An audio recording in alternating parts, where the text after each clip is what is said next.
दौर में मोहम्मद अली और नदीम साहब, वहीद मुराद का दौर था।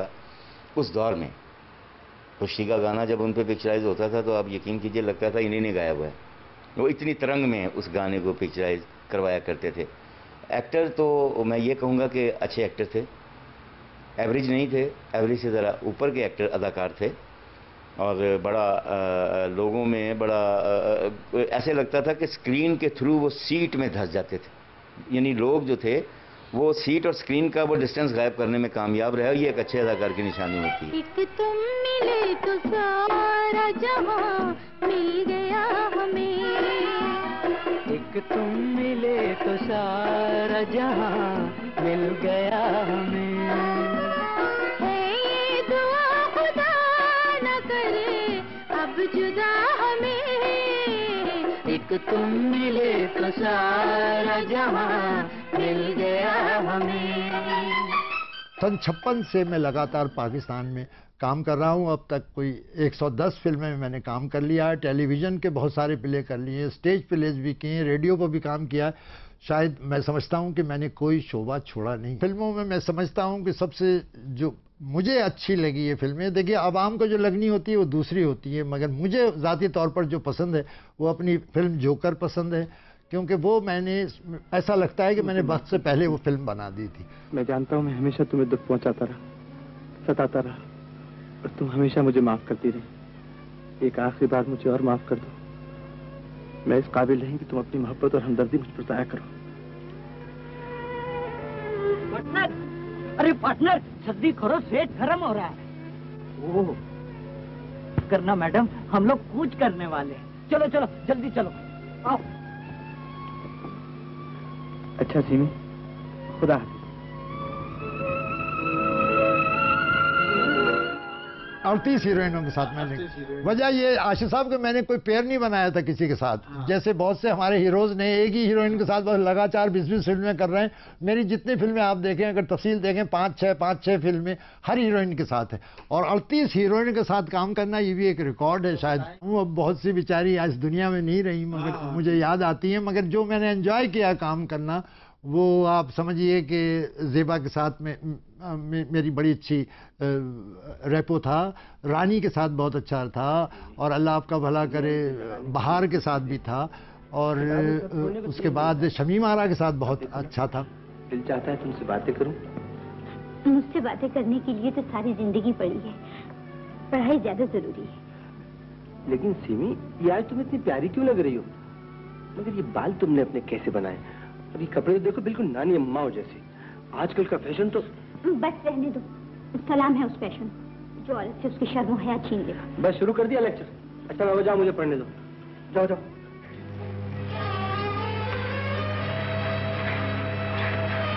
ये भी चली गई। चली नहीं जाती तो आपका इंतजार करती रहती है। अब क्या होगा? ऐसी घबराती क्यों है? जब तक हम आपके साथ हैं, गालियों क्या कमी? किसी की भी कार में लिफ्ट ले लेंगे। जानती हैं, लिफ्ट लेना बहुत बड़ा आर्ट है। हर मैं आर्ट का माहिर हूँ। मैं सियासत के बाद अपना रिश्वत और सिफारिश, इन सब सब्जेक्ट्स पे फिल्में बनाना चाहता था। ये आर्ट फिल्म थी अपने वक्त की, मगर मैं समझता हूँ कि वो भी किसी मसलहत की नज़र हो गई। सियासत में मुझे नेशनल अवार्ड तो मिला, मगर माली तौर पर मुझे इतना खसारा हुआ कि मुझे हिम्मत नहीं हुई दूसरी फिल्म बनाने की। और उसके बाद मैंने सोचा कि अब फिल्म लाइन के अब आजकल जो हालात हैं उसको देखते हुए मैं समझता हूं कि मेरा ये फैसला बहुत अच्छा था फैसला। इस इलेक्शन में जिंदगी के हर शोबे से लोग खड़े हो गए हैं, मशहूर खिलाड़ी खड़े हो गए हैं, तो यह फनकार को क्यों नहीं पहुंचता? फनकार भी एक हिसाब दिल रखता है, वो अवाम में से होता है, अवाम के दुख दर्द को समझता है, और अवाम ही उसे शोहरत की बुलंदियों पर पहुंचाते हैं।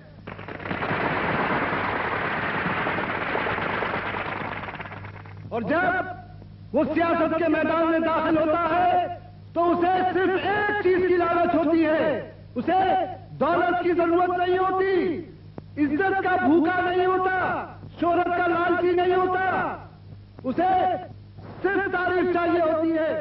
अमली सियासत का मुझे शौक था। मुझे शुरू से आशिफ साहब, मैं पॉलिटिकल साइंस का स्टूडेंट था और मैं सोचता था कि ये हमारी जो सियासत है वो सिर्फ सियासतदानों तक क्यों महदूद है? आम लोग इसमें क्यों नहीं शरीक हैं? क्यों नहीं वो इलेक्शन में हिस्सा लेते?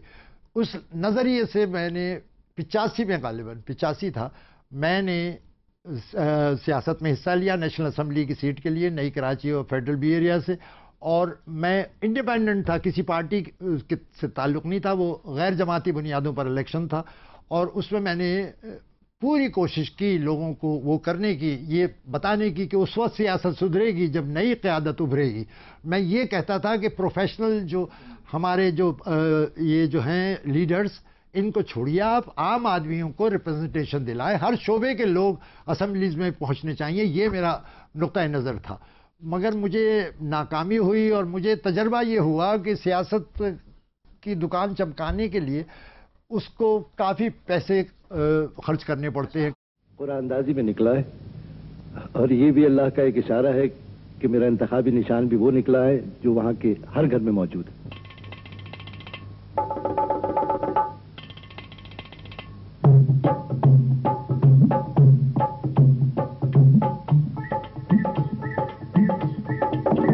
तुम्हारे साथ है मटका तो फिर है काहे का खटका, तुम्हारे साथ है मटका तो फिर है काहे का खटका, दना दन वोट दो, दना दन वोट दो।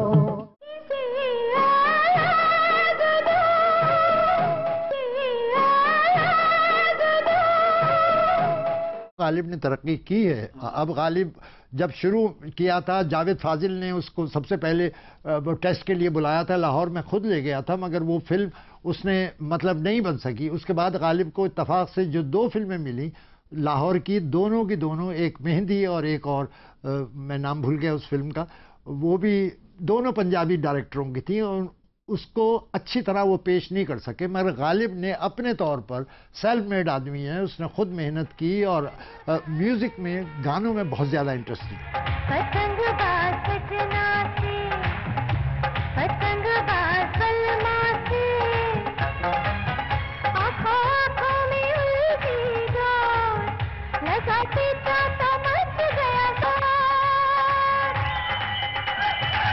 एक फनकार कभी सेटिस्फाई नहीं होता अपने काम से। अगर वो ये समझ ले कि उसने बहुत कुछ कर लिया तो मैं समझता हूँ कि उसकी लिए खात्मा होता है। वो हमेशा बेहतर से बेहतर जुस्तजू में लगा रहता है। अब तो मैं मतलब ज़िंदगी के उस हिस्से में आ गया हूँ कि अब एक मखसूस ही किरदार में अदा कर सकता हूँ। मैं समझता हूँ मैंने हर किस्म के किरदार अदा किए और मेरे ख्याल से डबल रोल सबसे ज़्यादा मैंने अब तक फिल्मों में किए हैं, सबसे ज़्यादा डबल रोल।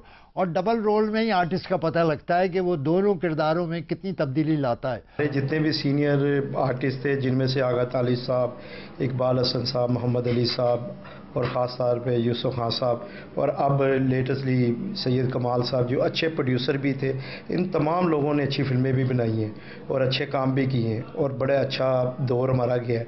अब बहुत बुरा दौर चल रहा है, इस वक्त कोई भी अच्छा प्रोड्यूसर नहीं रह गया। मेरे दिल के सनम खाने में एक तस्वीर ऐसी है जो बिल्कुल आप जैसी है, जो बिल्कुल आप जैसी है। ख्यालों में हंसी जुल्फों की एक जंजीर ऐसी है जो बिल्कुल आप जैसी है, जो बिल्कुल आप जैसी है। जो तरीक़ा चल रहा है हमारी फिल्म इंडस्ट्री तो रूह बज़वाल है, बहुत कोशिशें कर रहे हैं लोग बाग। हर फिल्म जो आने वाली होती है लोग कहते हैं कि ये फिल्म जो है ये आवाम को फिर सिनेमा में ले आएगी। जो हम किसी से न कहेंगे, चुप रहेंगे हम, रहेंगे हम। शोएब साहब का, जनाब Kamal Sahab as a artist, as a director अच्छे एक आर्टिस्ट भी थे, अच्छे डायरेक्टर भी थे। माजी में बड़ी अच्छी उन्होंने फिल्में दी, एज ए आर्टिस्ट भी, एज ए डायरेक्टर भी। और आज तक वो ट्रेड के लिए बहुत कुछ गवर्नमेंट से जद्दोजहद करते रहे कि जी ये होना चाहिए, अच्छा होना चाहिए, ऐसा। आज वो इस दुनिया में नहीं है, लेकिन उनकी यादें बाकी हैं। तेरा प्यार मेरी इबादत है साथी, तुझे रात दिन रूह पूजा करेंगे। तेरा प्यार मेरी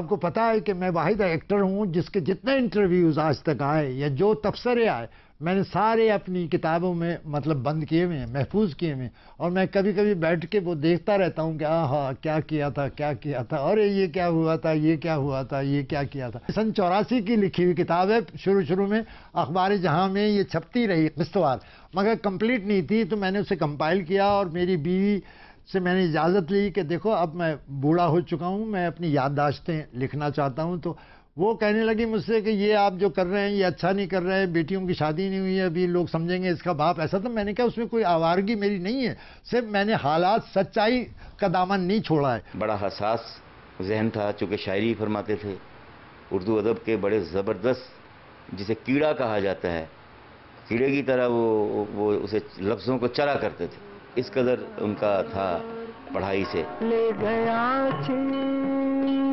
के कौन आज तेरा सब्र करार, बेकरारी तुझे है दिल कभी ऐसे तो न थे।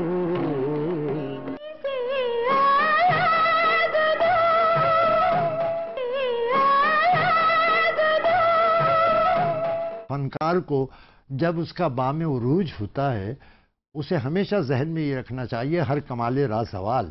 मुझे लहरी की बीमारी का भी अफसोस है, अफजाल की बीमारी का भी अफसोस है। ये बहुत अच्छे आर्टिस्ट थे जो सिर्फ बीमारी की वजह से, उसमें बहुत सारे अवामिल होंगे, वो तो वो बता सकते हैं कि क्या डिप्रेशन था उन बेचारों को, मगर हमारी फिल्म इंडस्ट्री की बेहसी है कि उनके लिए कुछ भी नहीं करते। रंगीला मैंने कहा ना, वो बफूनरी करता था, वो कॉमेडी उसकी बफूनरी से थी।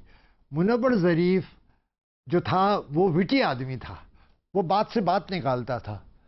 तो बफूनरी तो बॉडी की, आप ये बॉडी लैंग्वेज से पैदा हो सकती है, गिर गया, पड़ गया, खड़ा हो गया, मुंह बना लिया गधे वाला और फिर लाते मार दी, ये सब चीज़ें दूसरी हैं, ये स्लैपस्टिक कहलाते हैं। मगर असली कॉमेडी जो थी ना, मुनव्वर ज़रीफ और उसका बड़ा भाई ज़रीफ, वो भी बहुत अच्छा था, मेरे साथ ठंडी सड़क में काम किया उन्होंने। वो था लहरी, था लहरी, बहुत अच्छा सोफिस्टिकेटेड कॉमेडियन था। उसके जुमले मुझे याद है कि बाद में लोग ये समझते थे और फिर बाद में हंसते थे। और लहरी की कॉमेडी जो थी ना, वो सोफिस्टिकेटेड कॉमेडी थी। बुशरा अंसारी को बहुत पसंद करता हूँ, वो भी बड़ी वर्सटाइल आर्टिस्ट है। हमारे यहाँ टेलीविज़न में अच्छे आर्टिस्ट हैं, मगर उन्हें और पॉलिश किया जाना चाहिए। और मैं समझता हूँ कि बदकिस्मती है फिल्म इंडस्ट्री की, वो टेलीविज़न के आर्टिस्टों से फ़ायदा नहीं उठा रही। हालांकि टेलीविज़न के आर्टिस्ट बड़े रियलिस्टिक और नेचुरल बोलने वाले, जबकि फिल्म वाले बहुत लाउड बोलते हैं और बहुत अननेचुरल लगता है। मीर साहब को बैठा। मीर साहब, आपने हमें तो मुबारकबाद दी नहीं। अरे किस बात की? आज से 15 साल बाद हमारी शादी का भी खतरा है।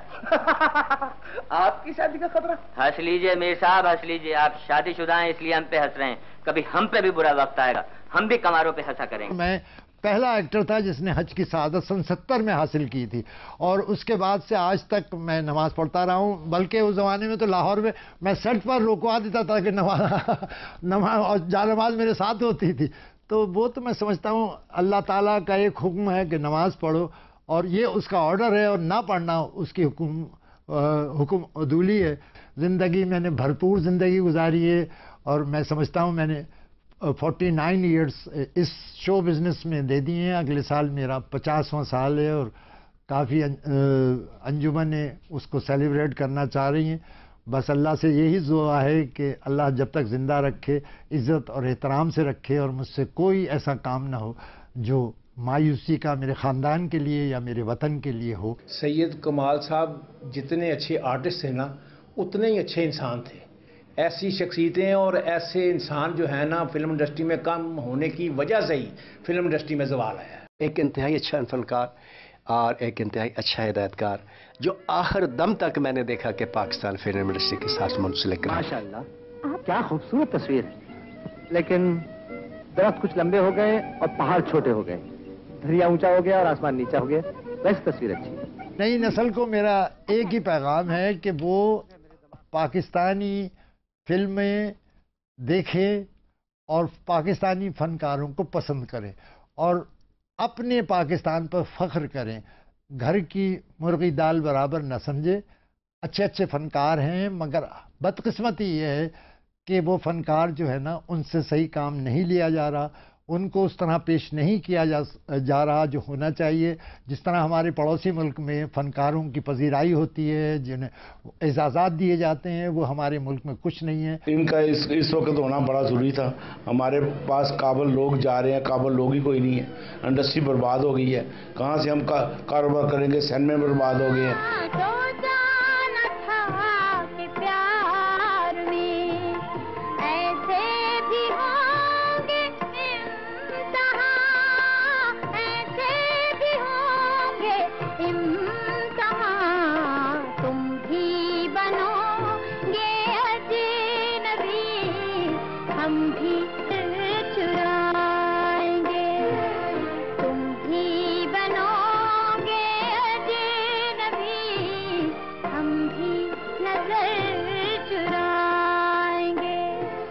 ज़ेबा के साथ मैंने किया है सबसे पहले कि दिल ने तुझे मान लिया यहाँ कराची में, और उसके बाद मेरी तौबा बहुत हिट हुई थी, फिर ऐसा भी होता है, फिर आशियाना, ये बहुत सारी फिल्में हैं जो हमारी कामयाब हुई थी।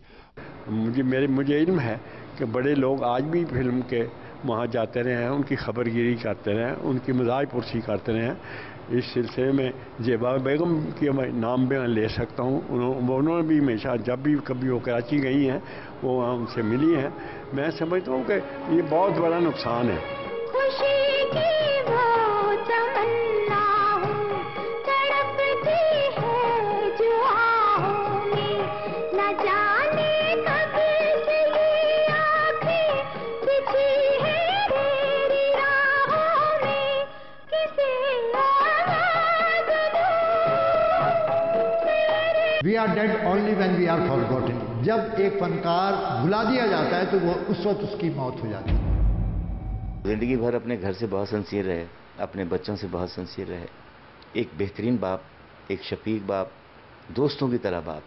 और मैं अब यही कहूँगा कि परवरदिगार आलम जो है वो उनको जवारे रहमत में जगह दे। फिल्म लाइन हमारी माँ है और स्टूडियो का आंगन जो है वो हमारी माँ का आंगन है, वो सूना है इस वक्त। इस सूने हुए घर को जो और ज़्यादा वीरान कर गया है वो सैयद कमाल है। एक बात कहूँगा कि खूने जिगर से हमने की आराइश चमन, तारीफ जब हुई तो हमारा जिक्र न था। आज इस शहर में, कल नए शहर में, बस इसी लहर में, उड़ते पत्तों के पीछे उड़ाता रहा शौक आवारगी, शौक आवारगी। आज इस शहर में